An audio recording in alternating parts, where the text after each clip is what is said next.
Meni asosiy ishim bu koloristika. Yine yadımdan çıkıp durdu.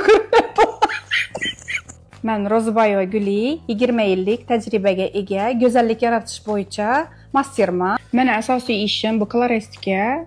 Sizlarning sochlaringizdan ijod etib, go'zallik yarataman. Yakınroq kelamiz. Bu videomuz o'zini sochini rang tanlab bilmay yurgan ayollarimiz uchun. Men sizlarga hozir o'zim ishlatib keltirgan Haybat firmasini professional kraskalarni tavsiya etaman. Nechun aynan Haybat? Bunun 3 ta sababi bor. Birinchisi, parashokimiz birdaniga rangni tez chiqarib beradi. Ikkinchisi, bu kraskamiz. Kraskamiz 2-3 oy sochda ushlab turadi. Uchinchisini bilasizlarmi? Uchinchisi bu shunday blesk beradi, sochlaringiz yaltirab turadi. Sizlarga oz bo'lsam foydam deysa, men bundan xursandman. Yakınroq kelinglar. Sizlarga bir gap aytaymi? İşimni sevaman.